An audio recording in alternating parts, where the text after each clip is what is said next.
이제 우리 교환을 보도록 하겠습니다. 오늘은 웨스트민스터 신앙고백서 4장 2항의 내용으로 창조교리 두 번째 시간입니다. 제가 읽겠습니다. 하나님은 다른 피조물을 모두 지으시고 나서 사람을 남자와 여자로 창조하시고 그들에게 자신의 형상을 따라 이성적이며 불변하는 영혼을 주셨고 지식과 의와 진정한 거룩함을 부여하셨으며 그들의 마음에 하나님의 율법을 기록하셨고 그 율법을 이룰 능력을 베푸셨다. 그러나 그들은 의지의 자유를 허락받은 상태에서 죄를 지을 가능성 아래 놓여 있었고 그들의 의지는 언제라도 변할 소지가 있었다. 그들은 마음에 기록된 율법 외에 선악을 알게 하는 나무의 열매를 먹지 말라는 명령을 부여받았고 그 명령을 지키는 동안에는 하나님과 교통하는 행복을 누렸으며 모든 피조물을 다스렸다. 아멘. 우리가 지난주에 이어서 이렇게 창조 교리에 대해서 다시 한번 생각해보는 시간을 갖도록 하겠습니다. 우리가 이 창조에 대해서 묵상하는 일이 굉장히 중요한 일입니다. 우리가 오늘날 우리가 살아가는데 얼마나 분주하고 얼마나 바쁩니까? 하면 오늘 하루 지났어요. 하면 한 주가 지나요. 하면 한 달이에요. 이제는 벌써 2018년도에 막바지에 이르렀어요. 저와 여러분의 인생이 이와 같이 빨리 지나가고 있다는 거예요. 여러분, 지나가는 인생 가운데서요, 우리가 하나님을 묵상하고 하나님을 기억하고 하나님께서 우리에게 어떤 구원의 은혜를 베풀어 주셨는지를 우리가 묵상하고 기억하지 않는다라고 하면 우리는 어떻게 돼요? 세상의 종로로 타게 되고 우리 마음을 송두리째 뺏겨버릴 거라는 거예요. 송두리째. 제가 여기 써놨습니다. 잠언서 4장 23절에 모든 지킬 만한 것 중에 더욱 내 마음에 지켜라. 생명의 근원이 이에 선함이니라. 우리에게 보물이 있고 우리에게 보석이 있다면 그것을 지키기 위해서 은행에 맡기기도 하고 그리고 무슨 함을 만들어서 열쇠고리로 잠가놓지 않겠습니까? 귀한 보석이 있다라고 하면요. 마찬가지입니다. 우리가요 지켜야 될 것이 한 가지가 있는데 그것이 마음이에요. 마음을 빼앗겨 버린다라고 하면 우리는 모든 것을 다 잃어버리는 거예요. 우리가 하나님을 묵상하고 하나님을 기억하고 하나님께서 허락하신 계획과 사역을 우리 삶 가운데 묵상하는 일은 우리의 마음을 하나님께로 묶어두는 일이라는 거예요. 메어두는 일이라는 거예요. 그래서요 창조 교리에 대해서 우리가 생각해 볼 때 우리 마음 이 땅 가운데 하나님께서 지으신 하나님의 피조 세계를 바라보면서 그리고 이 만물을 바라보면서 하나님께서 그 뜻대로 그 아름답게 창조하신 세계를 바라보면서 우리 마음을 어떻게 해요? 하나님께 메어두는 거예요. 묶어두는 거예요. 제가 저번에도 말씀드렸지만 캐나다에 있을 때 나이아가라 폭포에 간 적이 있어요. 굉장히 큽니다. 굉장히 커요. 그 폭포를 바라보면서 가장 먼저 떠올랐던 것이 무엇이냐면 하나님의 창조였어요. 하나님께서 이와 같은 자연 만물을 창조하셨고 더불어서 하나님께서 저와 여러분을 위하여 이와 같은 구원의 사역을 이행하고 계시구나. 지금도 변함없이 일하시구나. 예레미야 선지자가요 외쳤던 고백이 있습니다. 예레미야서 33장 1절에서 2절에 뭐라고 합니까? 이를 행하시는 여호와 그것을 지어 성취하시는 여호와 내가 하나님을 묵상하고 하나님을 기억하면 기억할수록 여전히 하나님께서는 이 세상을 피조하신 그대로 지금도 일하고 계시다라는 것. 그것이 그의 마음 가운데 큰 은혜가 되었다라는 거예요. 여러분에게도 마찬가지입니다. 여러분에게도 마찬가지예요. 우리가 창세기 1장 보면 그냥 주님께서 첫날부터 7일째까지 그냥 6일째까지 창조하시고 7일째 쉬셨구나. 이게 아니에요. 오늘 우리가 살펴볼 것은요 하나님께서 단지 하나님의 계획과 목적대로 딱 창조하셨다. 봐라 이것이 나의 창조 계획이다. 이게 아니라 이 창조 사역 가운데 있는 하나님의 목적과 계획을 오늘은 되새겨보는 거예요. 무엇을 중심으로? 인간 창조를 중심으로. 우리 믿음의 선배들은 하늘에 무수하게 펼쳐진 별들을 바라보면서 하나님의 거룩하심과 하나님의 완전하심과 하나님의 전능하심을 기억했어요. 오늘 비가 오네, 천둥이 치네, 날씨가 좋네, 날씨가 흐리네. 이게 아니라 오늘날 이 시간에도 변함없이 온 피조 세계를 주장하시고 이끄신 그 하나님을 묵상했다는 거예요. 우리가 기도하러 골방에 들어간다든지 아니면 이 자리에 나온다든지 다 중요합니다. 그러나 우리가 때로는 산책하는 자리에서 밖을 한번 돌아보면서 바람을 쏘면서 우리가 경험할 수 있는 것이 뭐라고요? 하나님의 살아계신 것, 하나님께서 창조하신 것, 하나님께서 이 땅 가운데 변함없이 일하심을 우리는 되새겨 볼 수 있다는 것이고요. 숨막히게 흘러가는 인생 가운데서 우리 마음과 우리 양심을 하나님께 메어두는 중요한 수단이 된다는 것입니다. 그렇다면 여기 우리 첫 번째 우리 인간 창조에 대해서 생각해 보도록 하겠습니다. 창세기 1장 25절입니다. 하나님이 땅의 짐승을 그 종류대로 가축을 그 종류대로 땅에 기는 모든 것을 그 종류대로 만드시니 하나님이 보시기에 좋았더라. 보세요. 우리가 창조 순서를 한번 생각해 봤으면 좋겠어요. 창조 순서. 첫 번째 날은 여러분이 아시는 것처럼 빛을 창조하시고 궁창을 만드시고 그리고 여기 나와 있는 바다, 땅, 식물을 창조하시고 해와 달과 별들 그리고 바다의 물고기와 하늘의 새들 그리고 6일째 되는 날에 짐승과 인간을 창조하시고 하나님께서 7일째 되는 날에 안식하셨어요. 순서가 있습니다. 그런데 여기서 중요한 교훈이 있어요.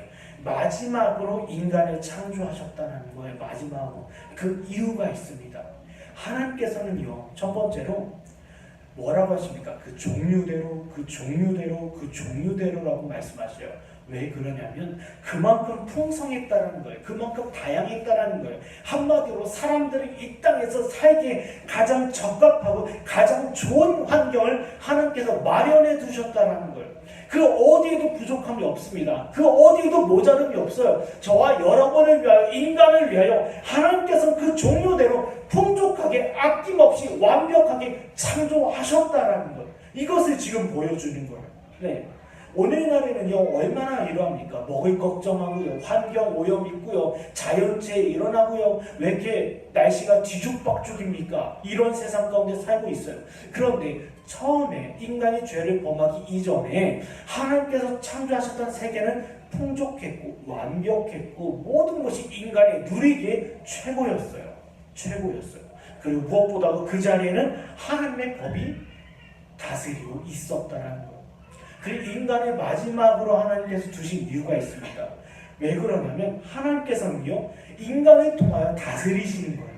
물론 하나님께서 직접적인 통치가 이 피조세계 가운데 있었습니다. 그러나 하나님께서는 대리자를 두시기 위해서 이 땅을 하나님의 말씀과 그 명령과 그 뜻대로 대리 통치할 수 있는 분을 사람을 세우기 위해서 그 사람을 마지막에 두신 거예요. 대리자를 두시기 위해서 마지막으로 인간을 창조하시고 그에게 무엇을 주셨어요? 권세를 주셨어요. 창세기 1장 28절입니다. 하나님이 그들에게 복을 주시며 하나님이 그들에게 이르시되 생육하고 번성하여 땅에 충만하라. 땅을 정복하라. 바다의 물고기와 하늘의 새와 땅에 움직이는 모든 생물을 다스리라 하시니라. 여러분 이 장면이 신약에도 나옵니다. 보세요. 땅을 정복하고 땅을 다스려라라는 것은 하나님의 대리 통치자로 그 권한과 그 권세를 위임받은 사람이에요. 예를 들자면 우리 요셉 이야기를 해보면 좋을 것 같아요. 요셉이 어떤 사람이었습니까? 총리에 이르죠. 총리에 이르지만 왕의 모든 권한과 권세를 위임받은 사람이었어요. 그렇다 그는 왕은 아니었습니다. 그러나 바로 왕을 대신해서 애국 전 땅을 통치할 수 있는 권한과 권세를 부여받았어요. 모든 만물이 모든 사람들이 그 앞에 고개를 숙이는 거예요. 마찬가지입니다. 이 땅의 진정한 왕은 하나님이시지만 하나님의 이 대리 통치자 아담과 하와에게 모든 사람, 모든 피조세계가 순종했어요. 그래서 인간을 마지막으로 두셨고 마지막으로 인간에게 명령을 주시는 거예요. 명령을 주셨어요. 그래서 이 장면이 신약에도 나옵니다. 마태복음 28장 19절 20절 무슨 말씀이 나옵니까? 하늘과 땅의 모든 권세를 너희에게 주셨으니 그러므로 가서 너희는 모든 민족으로 제자로 삼아라. 하늘과 땅의 모든 권세를 다시 주셔요. 보세요. 인간이 죄를 범하고 나서 이런 일이 벌어집니다. 이제는 사람이 전처럼 사자나 호랑이나 맹수들과 어울려 놀 수가 없어요. 그러면 사람이 다쳐요. 사람이 죽어요. 그러나 이전에는 그런 일이 가능했다는 거예요. 왜요? 이사야서에도 나오죠. 왜 그랬어요? 모든 피조세계가 하나님의 대리 통치자 그 인간에게 순종했기 때문에.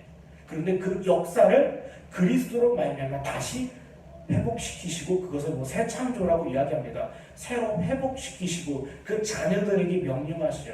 하늘과 땅의 모든 권세를 너에게 다시 주겠다. 그리고 너는 이 복음을 가지고 나아가라. 그리고 하나님의 자녀를 건져내라. 또 다른 하나님의 두 번째 명령을 받아요. 어찌되었든 보세요. 인간을 마지막으로 창조하신 이유는 뭐예요? 한 인간이 누릴 수 있는 모든 풍족한 환경을 마련하시고 인간을 주셨다는 것. 그리고 그 인간을 하나님께서 대리자로 세우시고 그에게 모든 권한과 권세를 부여하셨다는 것. 그리고 창조주에 있을 때 또 한 가지 내용이 있습니다. 바로 인간의 모습이에요. 여러분, 인간의 모습은 어떤 모습입니까? 바로 남자와 여자로 존재했다라는 거예요. 존재했다라는 것. 물론 하나님의 형상으로 지음을 받았습니다. 이거는 다음에 살펴보고요. 여기에서는 뭐예요? 인간의 존재는 남자와 여자의 상태로 존재되었다는 거예요. 창세기 5장 2절에 나와 있습니다. 남자와 여자를 창조하셨고 그들이 창조하던 날에 하나님이 그들에게 복을 주시고 그들의 이름을 사람이라 일컬으셨더라. 보세요. 남자와 여자를 창조하셨던 것에 두 가지 의미가 있습니다. 하나는 질서예요. 하나는 역할입니다. 하나는 질서고 하나는 역할이에요. 그리고 그에 따르는 의무가 있죠. 보세요. 아담은요 대표자였어요. 그리고 그에게는 책임이 있었어요. 무슨 책임이요? 하나님의 법대로 이 에덴을 다스리고 이 에덴을 지켜야 된다라는 책임이 있었고 대표자였어요. 보세요. 인간이 죄를 범했다라고 얘기합니다. 그런데 그 대표를 누구라고 얘기합니까? 아담이라고 얘기해요. 솔직한 말로 먼저 죄를 범한 사람은 하와였어요. 그러나 하와가 죄를 지었다라고 얘기하지 않고 아담이 지었다라고 얘기해요. 먼저. 왜냐하면 아담은 대표자였기 때문에 그만큼 책임이 있어요. 그만큼 의무가 있어요. 그럼 여자의 위치는 어떤 위치입니까? 돕는 배필이에요. 돕는 배필이에요. 이 말을 오해하면 안 됩니다. 남자에 비해서 여자가 하등한 존재라든지 아니면 좀 모자라든지 종속되었다라는 말이 아닙니다. 하나님께서 남자와 여자를 창조하셨다는 것은요, 삼위일체 하나님의 속성을 간접적으로 드러냈어요. 삼위 하나님이 어떠십니까? 질서 가운데 계셨어요. 하나님은 무질서의 하나님이 아니십니다. 성부 하나님께서 계획하시고 성자 예수 그리스도께서 그에 순종하셔서 구원 사역을 행하시고, 그리고 성령 하나님께서 성부 아버지께 하나님께 순종하셔서 구원을 저와 여러분에게 적용하시고 질서의 하나님이셔요. 중구난방하지 않으셨어요. 마찬가지입니다. 그리고 이 삼위 하나님께서 서로 사랑하셨어요. 그 모습으로 누구를 창조하셨어요? 아담과 하와, 남자와 여자를 창조하셨어요. 이 원리는 계속됩니다. 이스라엘 공동체, 그리고 훗날 교회 공동체. 그래서 교회를 향해서 무엇이라고 얘기합니까? 신부라고 얘기해요. 저와 여러분의 신랑은 누구예요? 예수 그리스도죠. 그래서 하나님께서 암수 혹은 아담과 하와, 남자와 여자를 창조하셨는데 여자의 역할은 돕는 배필입니다. 그렇다고 해서 하등한 존재가 아니에요. 돕는 배필로서 아담에게 순종하고 아담을 도우며 그 동시에 자기가 순종함으로 말미암아 에덴의 통치자로 있던 거예요. 에덴의 통치자였어요. 네. 근데 오늘날은요 질서를 깨트립니다. 질서를 깨트려요. 물론 어느 시대든 질서를 깨트렸습니다. 과거에는요 어떤 질서가 깨졌습니까? 남자와 여자를 압제해요. 우리가 역사를 보면요 남자가 여자를 압제하고 여자들이 투표권을 가진 적이 이게 얼마 안 되지 않았습니다. 굉장히 여자들에 대해서 굉장히 멸시하고 하등하게 봤어요. 차별했어요. 오늘날 말하는 것도 진짜 차별이 있어요. 이게 바로 질서를 깨트리는 행위예요. 보세요.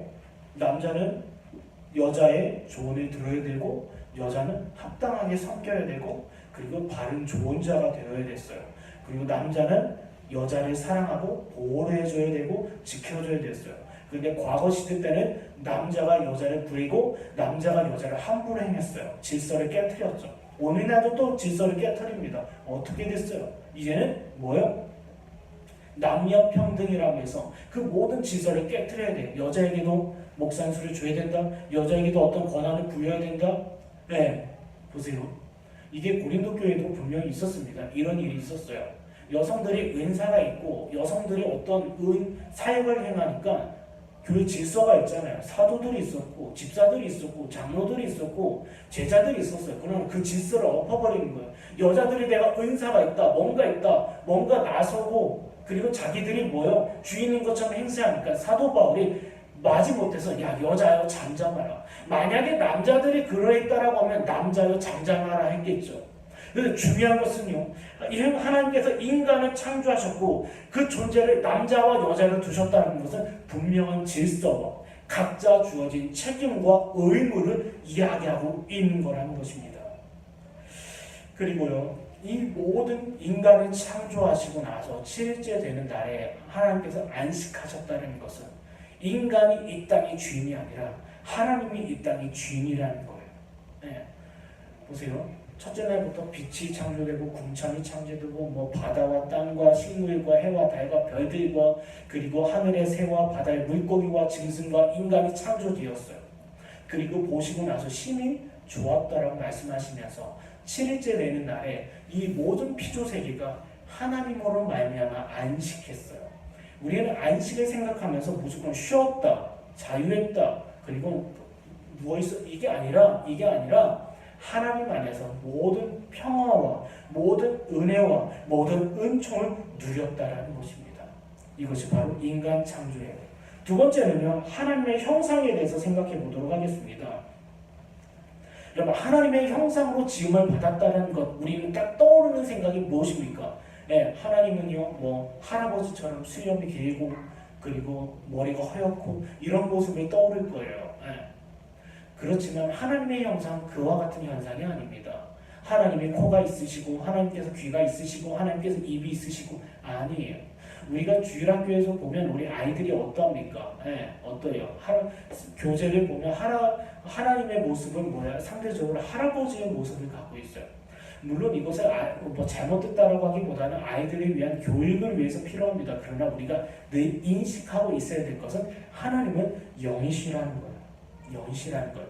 어떤 형상도 없다라는 건데 여기 요한복음 4장 24절에 이런 말씀이 있습니다. 하나님의 영이시니 예배하는 자가 영과 진리로 예배할지니라.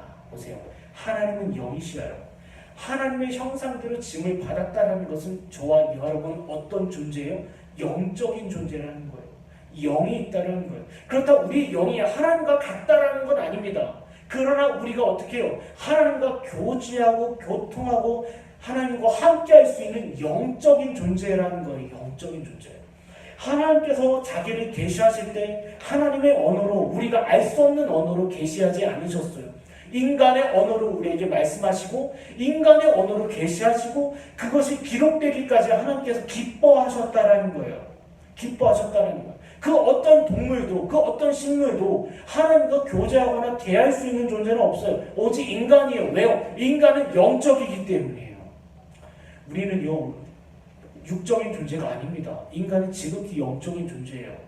어떤 문제가 발생했습니다. 문제가 발생해요. 그러나 그 문제 자체가 중요한 것이 아니라 이것을 우리는 영적으로 받아들여야 돼요. 아, 이것이 나에게 주시는 하나님의 메시지다. 이것이 하나님께서 나에게 주신 말씀이다. 모든 삶 가운데서요. 그래서요, 뭐라고 합니까? 여기 우리가 예배할 때 어떻게 예배한다라고 얘기해요? 신령과 진정으로, 영과 진리로, 말씀과 성령으로 예배하는 거예요. 오늘날 우리가 말씀을 들으면서 우리 마음 가운데 성령의 역사가 일어나, 이게 예배라는 거예요. 그래서요, 다른 동물이 예배하는 거 본 적 있습니까? 식물이 찬송하는 거 본 적 있어요? 없어요. 왜요? 그들은 영적인 존재가 아니기 때문이에요. 영적인 존재들은 어떠합니까? 영으로 예배하는데, 영으로 예배한다는 것은 진리, 곧 하나님께서 기록되기까지 기뻐하셨던 그 말씀을 가지고 우리는 하나님과 교제하고 교통하는 존재라는 거예요. 이것이 하나님의 형상으로 짐을 받았다는 것의 첫 번째 의미입니다. 또 한 가지는요, 이 영혼은 불멸해요.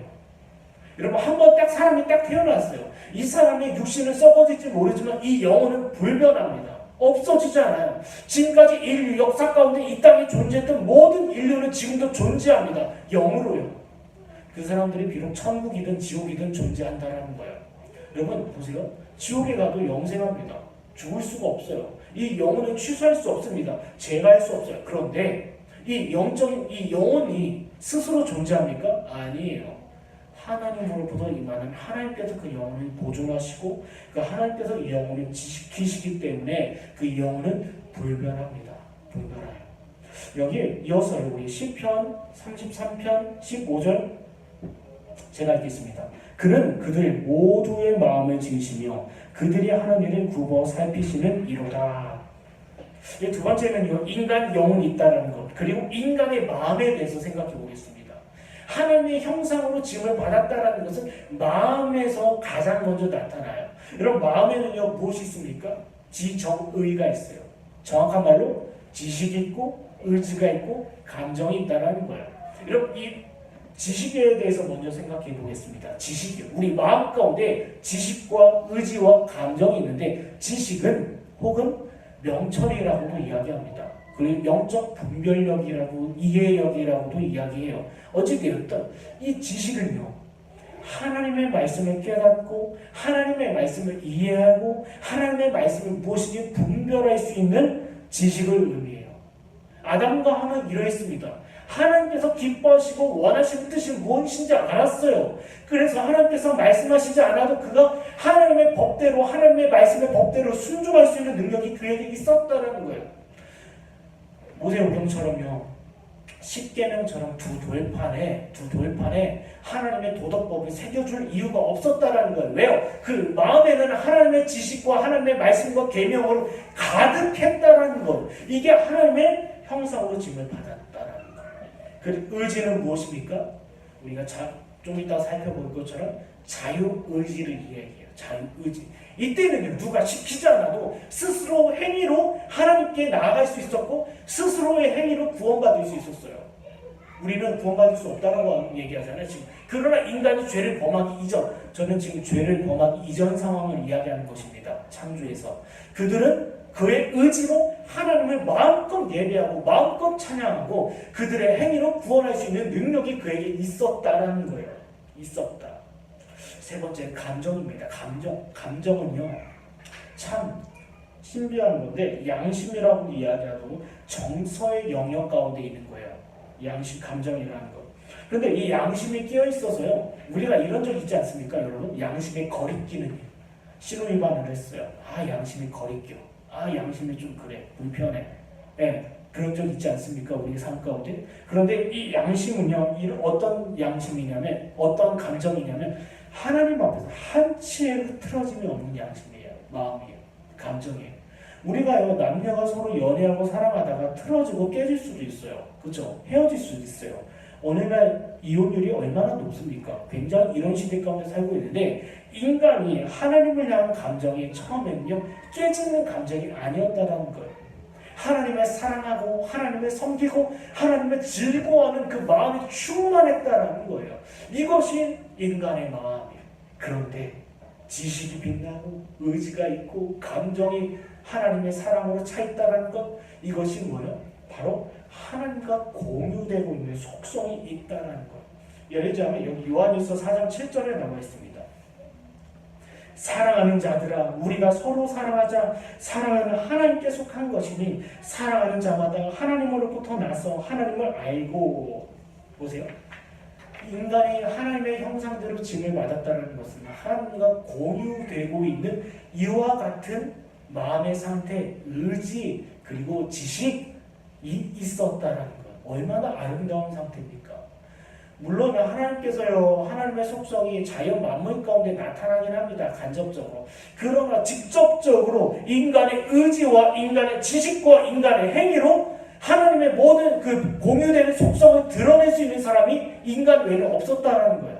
사랑의 하나님, 그리고 지혜의 하나님, 선, 거룩, 이와 같은 하나님과 인간 사이에 공유되고 있는 속성, 이걸 통해서 야, 사람은 하나님의 형상대로 짐을 받았구나 알 수 있는 거예요. 알 수 있는 거예요. 우리 의지로, 사람의 행위로 하나님의 속성을 드러낼 수 있었던 존재라는 거예요. 그럼 마지막 세 번째, 의지의 자유에 대해서 생각해 보겠습니다. 이랬던 사람이 이와 같이 하나님을 향한 하나님과 공유되고 있는 속성, 하나님과 하나 되는 그 놀라운 충만함과 그 은혜 가운데 있었던 인간이 무슨 일이 벌어집니까? 죄를 범합니다. 죄를 범해요. 인간이요, 의지는 분명 자유의지는 있었지만 이 의지는 죄를 범할 수도 있는 의지였어요. 아까 우리 웨스민스터 신앙고백서 4장 2항 읽어본 것처럼 죄를 범할 수도 있었던 자유의지였어요. 보세요. 아담과 하와를 유혹하기 위해서 뱀이 왔습니다. 뱀이요, 하와와 아담과 하와 입을 벌리고 선악을 알게 하는 나무의 실과를 강제로 먹인 게 아니에요. 계속 지속적으로 유혹합니다. 지속적으로 그의 마음을 두드려요. 두드리는 가운데 자유의지가 무너집니다. 그 자유의지는 원래 하나님을 예배하고 하나님을 사랑하는 의지였는데 그 의지가 이제는 변색이 돼서 누구를 섬겨요? 자기를 섬기고 자기 배를 신으로 삼게 되었다는 것. 레위기서 11장 44절입니다. 나는 여호와 너희의 하나님이라. 내가 거룩하니 너희도 몸을 구별하여 거룩하게 하고 땅에 기는 길짐승으로 말미암아 스스로 더럽히지 말라. 뭐예요? 이제는요, 사람이요, 그의 의지로 말미암아 의지로 하나님의 말씀 앞에 힘써 불순종하고 힘써 자기 길을 가고 힘써 스스로 더럽히게 되었다라는 거예요. 무엇으로? 자기의 의지로요. 여러분, 이런, 제가 어느 책에서 이런 걸 봤습니다. 어떤 분이 지옥에 갔습니다. 지옥에 간 이유가 그 사람이 이단에 빠졌어요. 이단에 그 지옥에 던져졌습니다. 지옥에서요, 지옥 같이 온 그 이단의 교주를 붙잡고 따지는 거야. 너 때문에 내가 여기 지옥 갔다. 따지는 거야. 근데 그때 거기에 옆에 있던 어떤 분이, 어떤 천사든 누구든 이렇게 얘기합니다.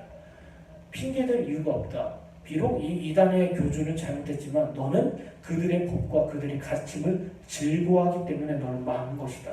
한마디로 뭐예요? 핑계댈 수 없다라는 거예요. 인간이 죄를 짓고 나서 우리는 쟤 때문이야, 이것 때문이야, 이 상황 때문이야, 저 사람 때문이야 얘기할 수 없게 되었다라는 거예요. 인간의 의지로 하나님의 법을 대적하고 하나님의 법에 힘써 굴복하지 않는 상태가 되었다라는 거예요. 로마서 10장 3절에 이렇게 얘기합니다. 하나님의 의를 모르고 자기 의를 세우려고 힘써 하나님의 의에 복종하지 아니하였느니라. 어떻게 해요? 힘써서 하나님께 순종하지 아니하는 상태, 바로 우리의 상태가 되었다는 거예요. 그렇다면 우리가 여기가 하나의 숙제가 남습니다. 그렇다면 하나님의 형상대로 짐을 받았던 우리인데, 그렇다면 하나님의 형상을 잃어버렸습니까? 묻는 거예요. 그런데 답은요, 아니다라는 거예요. 하나님의 형상이 훼손되었지만 하나님의 형상을 상실된 것은 아니라는 거예요. 그래서요, 하나님께서는 이 하나님의 형상을 회복하기 위해서 행하시는 일이 무엇입니까? 제가 누누이 말씀드리죠. 성령의 유효한 역사요. 빌립보서 1장 6절에 뭐라고 합니까? 너희 안에 착한 일을 시작하시니 그 착한 일은 무엇입니까? 하나님의 형상이 저와 여러분의 가운데 나타나는 것. 베드로후서 1장에는 이것을 신의 상품이라고도 이야기하고요.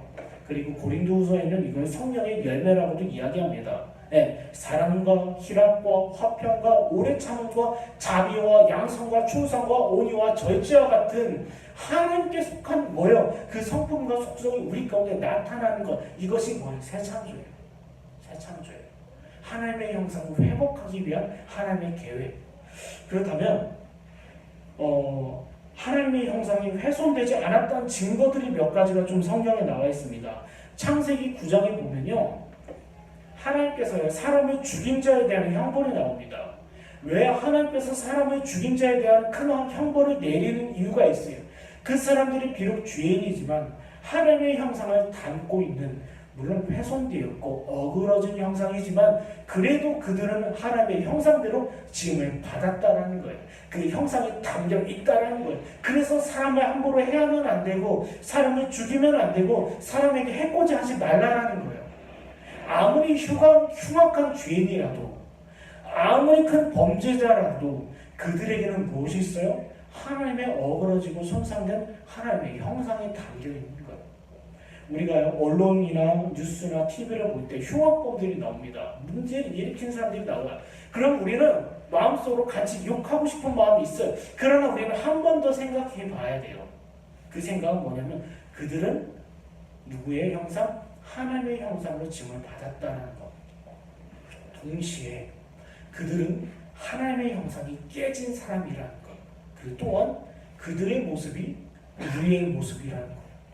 어떤 범죄자가 있습니다. 그 사람이 갖고 있는 죄의 속성이 우리에게도 있다는 거예요.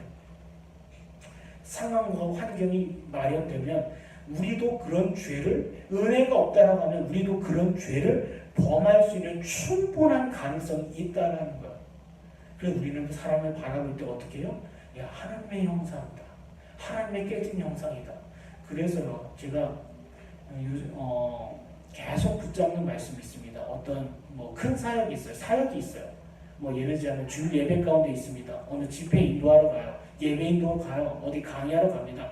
그때마다 항상 붙잡는 말씀이 히브리서 10장 39절이에요. 히브리서 10장 39절. 우리는 뒤로 물러나 침륜에 빠지는 자가 아니에요. 오직 영혼을 구원함에 이르는 믿음을 가진 자다. 왜요? 우리는요, 한 사람 한 사람은요, 하나님의 형상을 지음을 받았고, 하나님의 자녀들은, 하나님의 성도들은 하나님의 형상을 깨지고 어그러진 하나님의 형상을 회복하기 위해서 부르심을 받은 자들이에요. 그래서 우리는 복음을 전하는 거예요. 그리고 우리는 그리스도를 증거하는 거예요. 그들을 하나하나 어그러지고 깨지는 하나님의 형상이기 때문에. 그리고 또 한 가지가 있습니다.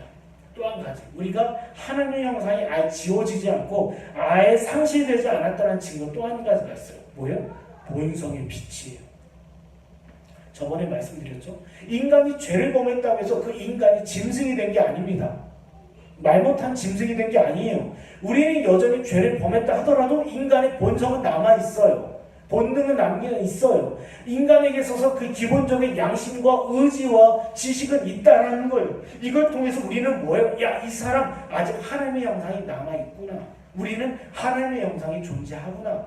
물론 깨졌지만, 물론 어그러졌지만 거기에서 증거를 찾아볼 수 있는 거예요. 그런데 중요한 것이 있습니다. 이와 같이 하나님의 형상대로 지음을 받은 사람들, 그러나 죄로 말미암아 어그러지고 깨진 사람들을 위하여 하나님께서 일하신다라는 거예요. 그래서 예레미야 선지자는 이걸 알았어요. 야, 하나님께서 이 백성 하나님의 자녀들을 위하여 이런 일을 행하고 계시구나. 그래서 이를 행하신 여호와, 그것을 지어 성취하신 여호와, 그 이름을 여호와는 자가 이같이 이루노라. 이걸 알았다는 거예요. 하나님의 형상을 회복하기까지 하나님께서 무슨 일을 하고 계시는지. 로마서 12장 2절입니다. 너희는 이 세대를 본받지 말고 오직 마음을 새롭게 함으로 변화를 받아 하나님의 선하시고 기뻐하시고 온전한 뜻이 무엇인지 분별하도록 하라. 이게 성령의 역사예요. 마음을 새롭게 하는 것, 변화함을 받는 것, 뭐예요? 받아, 수동태죠. 능동태 아니에요. 받아, 우리가 받는 거예요. 변화가 되는 거예요. 선하시고 기쁘시고 온전한 뜻이 무엇인지 분별하게 되는 것. 이게 성령의 역사예요. 왜요? 하나님의 형상을 회복하기 위해서 그 일을 지금 하고 계셔요. 어디에서요? 그리스도의 공동체 안에서 이런 일이 있다는 거예요. 우리가 사람을 볼 때, 성도를 바라볼 때 기본적으로 어떤 마음이 있어야 됩니까? 야, 하나님의 형상이다. 이들을 변화시키고 계시다. 이들을 새롭게 하고 계시다. 이들 가운데 하나님의 변화의 역사가 일하고 계시다. 이것을 깨닫고 이것을 묵상하는 저와 여러분이 되길 간절히 축원합니다. 기도